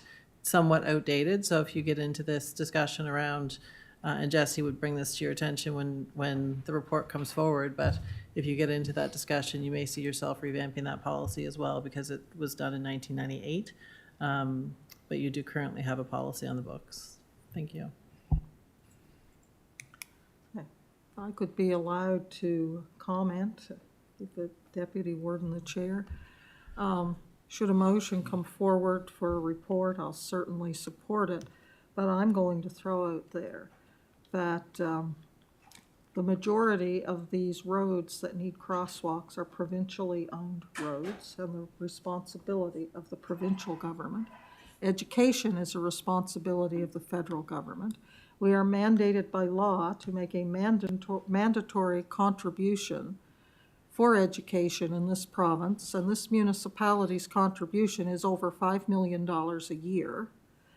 And for that $5 million, we can't get buses to pick up children and take them to school in many areas. And I just feel quite passionately that if crossing guards are needed and crossing guards are required, that we already pay for it every year. And that people shouldn't have to pay an area rate for it, or it shouldn't have to go on the general rate, because we're already paying. And those are just my comments. Thank you. Warden, back to you, Warden. Councillor Garden Cole. Thank you, Madam Warden. And if I can just add to that, with the new regulations for busing and children having to walk to school 1.6 kilometers, that would even be a heartier reason for the province to be putting this in place, where they've changed the rules and making more kids need the crosswalk in the school zones. So, thanks. Okay, back to you, Councillor Tingley. Okay, all good points. I'm going to make or move that staff bring back a report regarding this crosswalk and other crosswalks on the financial cost and whatever else you have to bring back in that report, so that council can consider what next steps, if any, to take. Do we have a seconder? Seconded by Councillor Musa. Any further discussion? Question. Question's been called.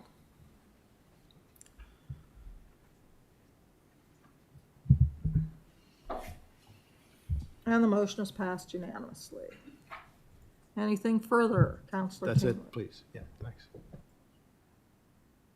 Councillor Perry, to this? Okay. I was just wondering, as per the discussion and as per the points raised by the CAO, if the policy review is also to come back as part of that report, as was talked about. I'm seeing the CAO say yes, so that's good with me. Okay, Councillor Musa. Oh, sorry. Thank you, Madam Warden. Oh, The CAO had asked to address that, I'm sorry. The lights on the chart are not matching. Sorry. Through you, Madam Warden, just on that policy question, I think the first step would be for council to have a discussion so we can get a feel for what your thoughts are around what the policy should look like. And if there's policy changes to be made, then those would come as from that discussion, not as part of that discussion. Okay. Councillor Musa. thank you, Madam Warden. Myself and Councillor Perry attended the Remembrance Day in Mount Uniac, and it was a big success as usual, and a lot of people. And I think I'll leave some comment about it. I don't want to say it all. And we attended the Wish Givers, and it was very successful too. I think they made over $30,000. And I have a couple questions, I think, to Jesse. Okay, Jesse, the intersection of Etta Road and Highway 1. Both of them, I got a few calls about one light is not enough, is not doing the job. So is there any way we could put more than one light on those intersections? Like there's a lot of close calls like down there. Through Madam Warden, we're talking about the visibility at those intersections, correct? Yes, it's not visible, and I think on the further end of, like toward Eddie's at the other side of Etta Road, I Yep. don't think the yellow line go all the way, so, or white line, so you're making your guess. Sometimes you end up in the middle of the road, sometimes on the other side, because you can't see anything over there. Through Madam Warden, operationally, we can go, it's actually a great time to review this, just with the time of days, like it getting dark early. So operationally, staff will go out and review the areas and look at it. I can tell you the intersection, we've talked it in the past. I don't have the full picture in my mind, but there are some complications with locations of power poles, which is typically where we attach our lights, and our ability to get close to those intersections, how they lined up, especially after the change on the southern Etta Road to Highway 1 exit. I recall that being an issue. Yeah. But we'll go take another look at it and see fresh set of eyes. We've got some different staff since the last time we looked at those intersections, and just operationally look at it. We would action something. We're already discussing potential streetlight work in Mount Uniac, so it would be something possibly to adjust as part of that if that was to take place. So my other question, I know the other street light, not the one we have, not the LED one, will give more lights. Is it possible that we go back to the older stuff, that light more, like give more lights than? No, through Madam Warden, we're committed to a standard of the LED spread. The old lights have been discontinued, and it's about it's about energy savings and environmental stewardship, and it is a different light, right? It's a different experience. But that said, as technologies are improving with that respect, and every model that comes out is a little bit better. So as we upgrade these over time, I believe the situation will just get better for each individual light. So I know those lights, they just shine down. Is there any way to angle them toward the middle of the road or something like that, like do some invention in that area? Through Madam Warden, working towards every new install, we're looking at that, and it might be something where there's an opportunity to look at existing lights on changing angles, because I know originally the big switchover was switching them out. And as we do smaller groups of lights on installs, I know more details put into it. So that might be something to discuss, and I can take that back to the team and have them get some operational thoughts in on it. It's a good comment. Thank you. And one more thing, did we take over the road going to Cottage Country yet, or not yet? Nature Drive? Oh, through Madam Warren, yes, yeah, the municipality owns that main road in. Okay, so when you accept the road, there shouldn't be a yellow line in the middle? There's no yellow line yet, so you don't know where No. you're going. Through Madam Warren, there's no line warranted on that road, so that's why there's no dividing line. It's not a major route or trunk, so it doesn't require lines. Oh, it doesn't require lines. So is there any way for safety to put a line there? Because there's no lighting, like, I know I drive it a lot, and it's very dangerous. Like, you don't know where you're going until you hit something, like, Once again, on this topic, it's a new topic. I'd like some time to think on it. Talk with the team. I'll add this to the point of lists and talk with our roads team and say, hey, can you take a look, get some opinions? yeah, and especially get their like thoughts. if somebody driving at nighttime, you will find out, like, I don't know, just me, but it's very scary when you drive on the road without, especially when it's raining or snowing or something, you don't see anything. And it's a long road and it's empty, no houses, nothing, like to see where you're going. Like you're going on a road, it's like you're driving in a desert.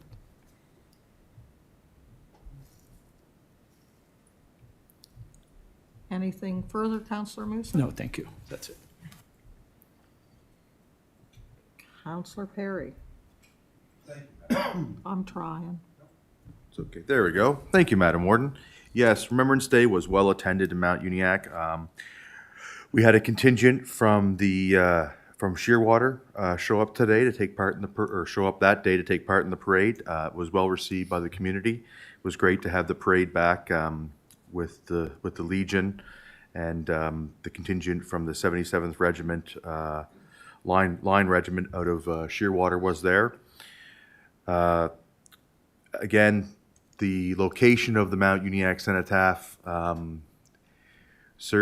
been serving the community for a number of years. It's now gotten rather small, and there is some safety hazards there just where the road is. So next year, there's probably going to be a request to have the road shut down. I talked to the RCMP that was there and said, you know, everywhere else they're shutting the main roads down through a lot of other communities. Why can't they shut it down here when you have people sprawling all over the roads? And he said, well, you know, that's probably a good idea. So hopefully, when that goes off to Public Works, we'll have better success than we have in the past. Again, it was an honor to MC the event. It was great to see a lot of the young children out there, and you know, there with their parents and grandparents, and the multi-generational laying of wreaths for people that have lost loved ones through conflict or service. So that was something that was really moving. Going on to Wish Givers, yes, Wish Givers is an organization in Mount Uniacke that raises funds for the needy in the Mount Uniacke and surrounding area. And this year, through their bingo, takeout supper, auction and kids auction, they raised over $36,000 for the needy in the community, which will go a long way.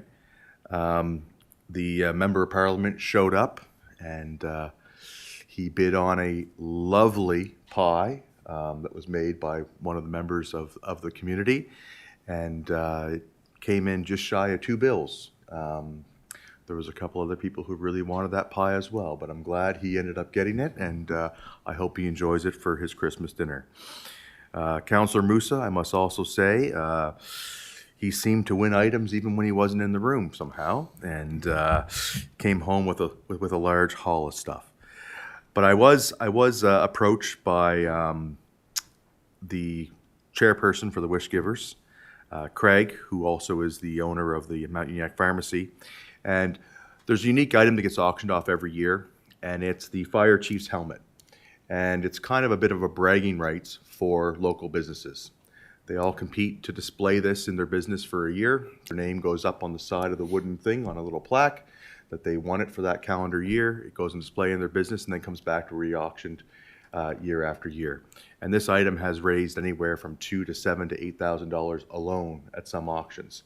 So this year, as it was the first year back after COVID, the business community was a little underrepresented in the auction. So the challenge has been told to me to pass out that any other businesses that want to come down from anywhere in East Hants and bid on this,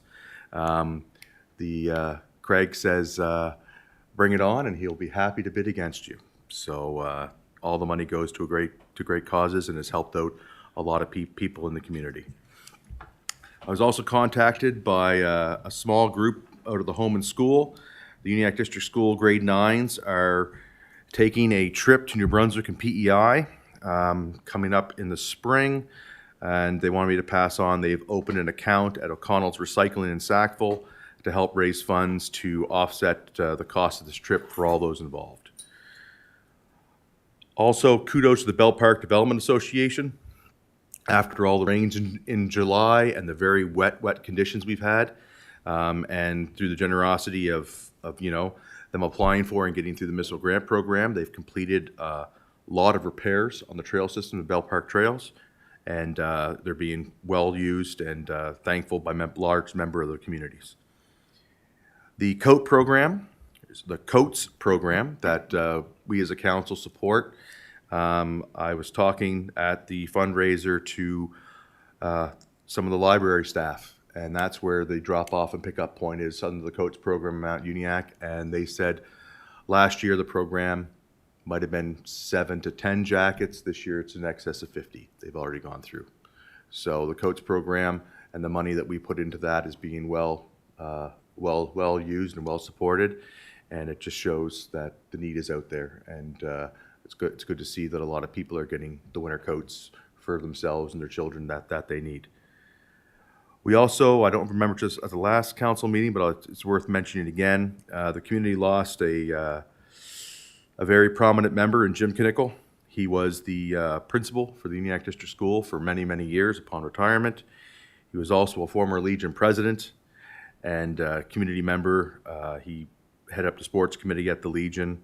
When the golf course was open in Mount Uniacke, you could generally find him there, and any charitable event or anything that was going on, he was always there to offer a hand. So his loss is going to be felt in the community by many people. It touched multiple generations of lives as the principal of the school for many, many years. I also attended a library board meeting last night with Councillor Mitchell. One of the main things is the library board, we're on a search for a new chief librarian. The hiring process has been going on, and one of the things that has come out of that meeting is very thankful for the support that East Hants has given during that process. Tracy, the HR member that is assisting the library board subcommittee on this,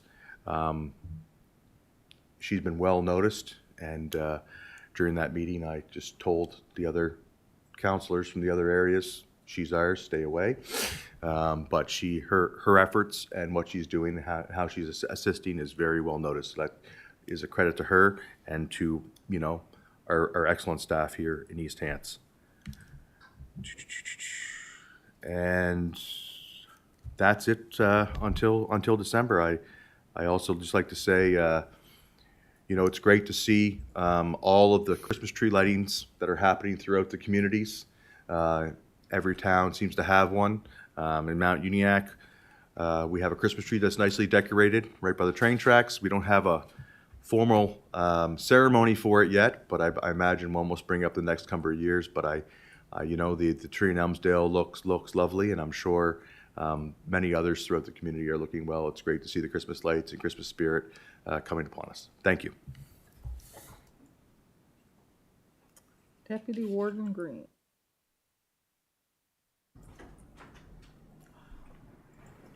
Thank you, Warden.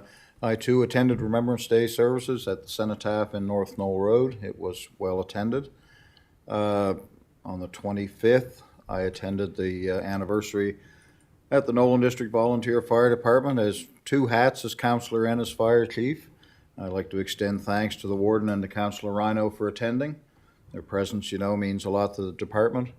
I would like to mention it was our 55th year. We have one founding member left and he was able to attend. Retired Chief Frank Henniger was in attendance at the meeting, and he was one of the main cogs when the meetings and that were formed in 1968 going forward. And in next month, he will turn 86 years old. We will. So I just wanted to make mention of that. And if it hadn't been for the foresight of people like him, we wouldn't have a fire service in Knoll. This weekend upcoming in Kennecott is Christmas in the Village. It's a 2-day event this year. Santa Claus will arrive Friday night and the tree will get lit in Kennecott. And on the 10th, the tree in Knoll will be lit for the Christmas season. I believe that's all I have, Warden. Councillor McPhee. Thank you, Warden. Yes, I'd just like to say, first of all, I intended to attend the NSFM conference, but thanks to NSP and some mix-ups, I ended up spending the week at home waiting for my power to get restored. So it would have been a lot nicer to go to the conference. It's the way it goes. On the 11th of November, of course, I attended the Remembrance Day service in Shubie, and it was very well attended again. And the new sound system worked well, but still couldn't overcome the sound of the train that came through at 11:05 a.m. But at least they didn't blow their whistle this time, so it was a little nicer on everybody, especially people that aren't used to, like I am, hearing the whistle. After that, there was a nice reception at the Legion, and then attended the banquet that night at the Legion. And the MLA, John A. McDonald, and MP Cody Blois were there, so it was nice to see them both there. And it was a good time, nice meal, so thanks to everyone for that. And I, of course, laid a wreath at the Remembrance Day ceremony on behalf of the municipality, and glad to see that I could do that because the federal and provincial representatives, there was a mix-up, so they had wreaths, but nobody to lay them. So I was glad that I was there. Let's see. Oh yeah, so we're in the middle of the photo contest, so I was one of the judges on that. We're waiting to do the final consultation on that and see who the winner is of the photo contest this year. And also like to mention that the Christmas tree lighting for Shubenacadie is at 6:30 Friday the 1st of December, and hope the weather is as nice as it was last year. Looking forward to seeing everybody there. And I believe again, I'm quite sure it's being hosted by the Shubenacadie District Fire Department, so they do a great job every year. So on that, I'll pass it on. Councillor Hebb. It will change, I promise. Thanks, Warden. Just like to say I didn't get a chance to go to the November 11th ceremonies due to health reasons, and that's the first one that I've missed since I can't even remember missing one. But anyway, Nama River Community Hall, they had their annual tree lighting on Friday night, and they did an excellent job of decorating the hall and getting a good tree up there, and it was very well attended. And that's it for me. Thank you. Councillor Eisner. Thank you, Warden. I attended the Remembrance Day also. It was a large crowd. There. Lots of rain. It was interesting. So it was a lot of people there showed up for it. Delivered a slow down sign to a new resident that moved into Budland from Ontario. Just talked to him for a while, why he moved down and all that. So just likes the community. Thought it was a nice place to be living. Attended the NSFM in Halifax. Was there for a few days. I've been to the one before. There's lots of information on those NFs. You get a lot of information even after the meetings. You're talking to counselors from other communities about growth right now. It was interesting from down the Shelburne area. They really embrace people coming to their communities because they're hurting for tax dollars, having people move into some of the older homes. They were really, it's nice to see it down in Yarmouth area, even up at Cape Breton. Some of the people we're talking about after the meetings, you talk to them. It's kind of neat. Also attended a church supper in the Enfield Fire Hall last weekend. It was really good. Also, I was talking to Nova Scotia Power, like at the meeting there. You can get information from stuff that I was told you couldn't get, but you could get some service. I always wanted to have a tree assist program, but up and running. He said it's still running, so it's a matter of who you talk to sometimes to get some information. That's all for me for now. Thank you. Counselor Mitchell. Thank you, Madam Warden. On November the 11th, I attended the Remembrance Day service. I laid a wreath on behalf of the District 2 residents, Elmsdale and Belknap. On the 16th, we had the first meeting of the NSFM's Equity and Community Wellbeing Committee meeting. On the 24th, we had the Christmas tree lighting and fireworks in Elmsdale at the square, a very large crowd that showed up. A shout out to the Elmsdale Fire Department for their help with in coordinating and keeping everybody safe. Last evening, November 28th, the Colchester East End Library Board, we had a meeting. I want to thank the municipality for their sponsorship of the NSLA Conference in Truro back in October 20th, 21st, and 22nd. There is a community survey looking for feedback on the services provided by our libraries. There are paper copies at the branches. Also, you can access the survey on the library website, social media. Last year, we had 500 responses. So far this year, we have 400, and the survey closes on December 4th. Following up on Council Perry, I want to thank Tracy Dixon, the HR, for help with recruitment of our new Executive Director and Chief Librarian for the Colchester East End Libraries. We're getting close to a choice and recommendation coming to the board. And that's all from me. Thank you. Thank you. Counselor Garden-Cole. Thank you, Madam Warden. I attended the Remembrance Day ceremony in Enfield and laid a wreath at the cenotaph on behalf of the municipality of East Hants. There was a very large turnout there, as usual. Attended a couple of tree lightings in several different districts in the past week, and there's lots of people coming out for those, which is great to see. I also attended a hockey game between the high school and the RCMP. It was a very successful fundraiser, and they are working towards having an AED in every school in the municipality of East Hants. So they raised over $4,000 for that. I would just like to thank the Natural Resources. They, just hours after the Boston tree was cut from the Gorley property in Stewiacke, they swung by the Lance Elementary School, and all the students were out to receive them, have their pictures taken with the big truck and the tree. They had lights and sirens and lots going on. Every student also received a seedling to take home and plant. And it was an avenue for the teachers to discuss the history of the tree and the Halifax explosion before the tree arrived. So it was very informative and exciting for the kids. I continue to receive complaints in District 1 about the Horn Settlement Road and the break in the road, and people are definitely anxious for the repair to be done.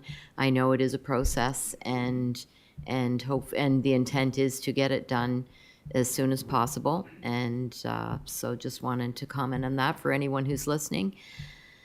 Also, The topic of conversation, the topic of crosswalks has come up, and I know that in Enfield it is an ongoing issue.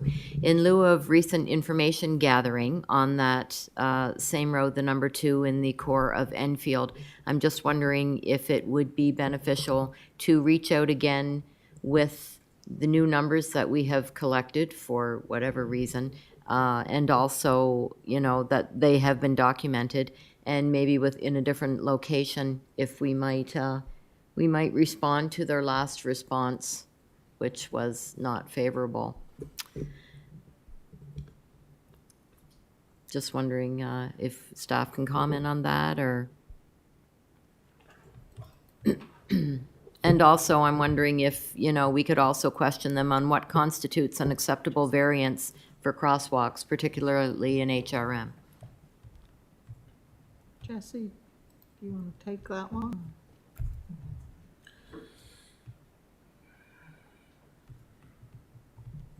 I see him making notes there. Through Madam Warden. So there hasn't been a direct response staff on the topic recently. That said, there's conveniently a staff, province and municipal staff meeting to discuss all things roads on Friday, and we're trading notes, and that's going to be one of the topics we're going to be asking about is specifically, what are we missing, to find out what are we missing, what's not being done. Everything to date, we've been following the advice of previous versions, and it's just it's never the same person with the province on answering our responses to our inquiries, so they do their best for consistency, but it's not always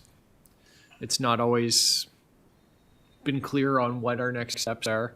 Updated volumes on traffic counts. The traffic count done in the area is annual. There is an active study underway along that stretch of Highway 2 with the province. I don't have an update yet. I'm hoping to get one on Friday, or at least the status or what the projected time is. They're talking about long-term improvements along Highway 2 between the 214 and Old Enfield Road, as well as the 214 from Highway 2 up to the 102. It's a study area that the province has been working on traffic counts and all traffic planning, and that would include pedestrian. So that's going to be a topic on Friday, as well as we exchange just what's coming up and what capital projects they have versus what municipality has. So that's, I don't have an answer other than we'll probably know more on Friday through those discussions. Okay, well, that's an opportunity to bring it up and hopefully bring up the possibility of maybe moving up the road a little further. That might be a more desirable location for them, or maybe more acceptable to them. Also with new documented numbers that may be in our favor, and as well to question, variances and how that might play a role in getting. I mean, honestly, if we can't get a crosswalk in the core of Enfield on the number 2, I don't think there's any point in ever trying to apply for a crosswalk anywhere. I mean, it seems crazy to me.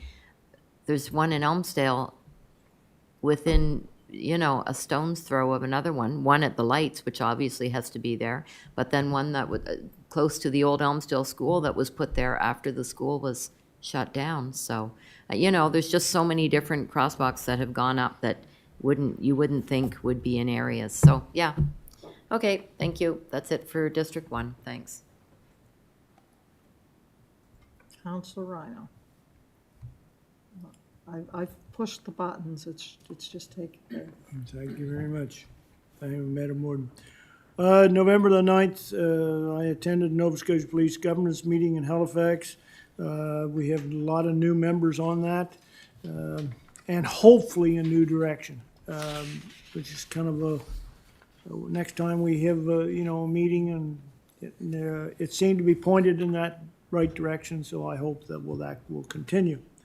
November the 11th, I attended and laid a wreath at the Remembrance Day ceremony in the village of Maitland. Very well attended, as it always is. On November 23rd, I attended the opening of the Christmas festival and the tree lighting, which was very well taken. On November the 25th, I attended, as mentioned by the warden and deputy warden, I attended the Knoll Fire Department's 55th anniversary, which the meal was provided by Rodden. It was awesome. Great food. The camaraderie was that's what it's all about, is camaraderie within the fire services. And what I am pleased about is how well the fire department itself recognized the auxiliary for the great work they do. That was special. Councillor Perry mentioned the death of Jim Kennicle in the Mount Uniacke area, and I'd like to point out that Jim lived in Maitland one time and was also a principal there. I think it's his first principalship. We're very close to it there at that time, so I imagine he will be missed over there. Couple of asks. I know I talked to Jesse about this on a couple of things, but he has told me the speed radar signs are in.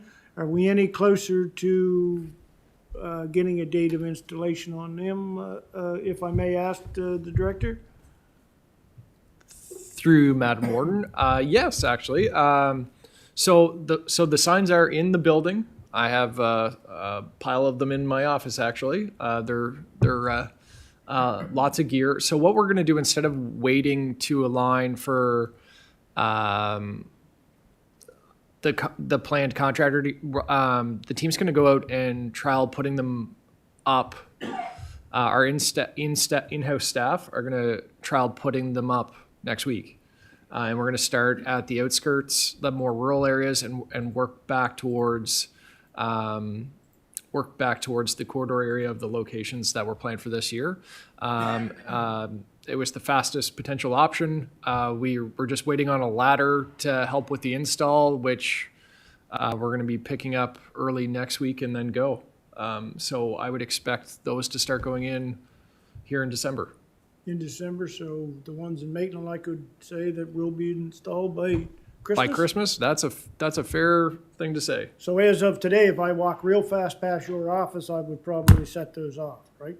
Is that what you're saying? Possibly. Possibly. All right, that's good to hear. I'll put that out there. Are we still waiting for Nova Scotia Power for that street light, emergency light in the South Maitland area? Through Madam Warden, yes. The Goss Bridge area safety light, that has been outstanding for some time. We are still waiting for Nova Scotia Power at this time. I understand that it was canceled for October the 10th, so have we followed up on when can we get another date for that? Like, I've got people, that are asking for that light. Through you, Madam Warden, staff haven't been able to get Nova Scotia Power to commit to another date, but we will make another attempt to lock them into a window of time. We'll do that this week to try and narrow it down, and I'll send you an update. Okay, if you'll send me an update, I'd appreciate Yep. it. And really, that ends everything I have for District 5 at this point. Thank you. Thank you, Councillor. Okay, next on the agenda, we do have an in-camera session to go over the CAO priorities schedule, so I would be looking for a motion to move in camera. So moved. Moved by the Deputy Warden, seconded by Councillor Musa. All those in favor? Aye. Contrary? Motion is carried. We will give staff time to adjust the system. Carrying stuff out.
motions coming forward from that discussion. The next item is to set the time and date of the next council meeting, December 12th, 2023, regular meeting of council for policy and in camera, and December 20th, 2023 for regular meeting of council. So moved.